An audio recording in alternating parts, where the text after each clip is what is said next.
አሳዛኝ ዜና በአክሱም የጁማአ ሶላትን ተከትሎ በመስገጃ ስፍራ ላይ ጥቃት መፈጸሙና ቁርአን መቀደዱ ተገለጸ። በአክሱም ከተማ ትላንትና ሚያዝያ 2 ቀን 2018 የጁማአ ሶላትን ተከትሎ በጸጥታ አካልና ሲቪል በለበሱ ግለሰቦች አማካኝነት በሰላማዊ ሰጋጆች ላይ የጅምላ ድብደባ መፈጸሙና ቅዱስ ቁርአን መቀደዱ ታወቀ። በደረሰን መረጃም ጥቃቱ የተፈጸመው ከሶላት መጠናቀቅ በኋላ ሲሆን የጸጥታ አካላትና ሲቪል የለበሱ የከተማው ወጣቶች ሙስሊሙ ማህበረሰብ ተከራይቶ የሚሰግድበት እንደ አበዋ መስገጃ ስፍራ ውስጥ ከነጫማቸው ዘልቀው በመግባት ቅዱስ ቁርአንን ቀደዋል። ከዚህም ባለፈ በመስገጃ ስፍራ ውስጥ የነበሩ ኢማሞችንና ምዕመናንን በዱላና በድንጋይ በጅምላ መደብደቡ ተሰማ።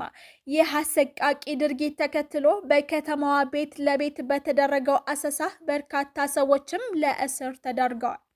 የአክሱም ሙስሊሞች ለዘመናት የመስጂድ ግንባታ ተከልክለው መቆየታቸው ሳያንስ ዛሬ በሃይማኖታዊ ስፍራዎች ላይ የተፈጸመው የጫማ ይዞ የመግባት የቁርአን መቅደድና የጅምላ ድብደባ ድርጊቱ የሃይማኖት ጭቆናው አደገኛ ደረጃ ላይ መድረሱን የሚያሳይ ነው ተብሏል።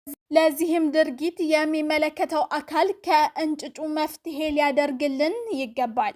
ለዘመናት ተከባብሮ የመኖር እሴታችንን የሚያደፈርስ በመሆኑ ማንኛውም ሰላም ወዳድ ኢትዮጵያዊ የሆነ ሁሉ ሊያወግዝ ይገባል። ፍትህ ለአክሱም ሙስሊሞች።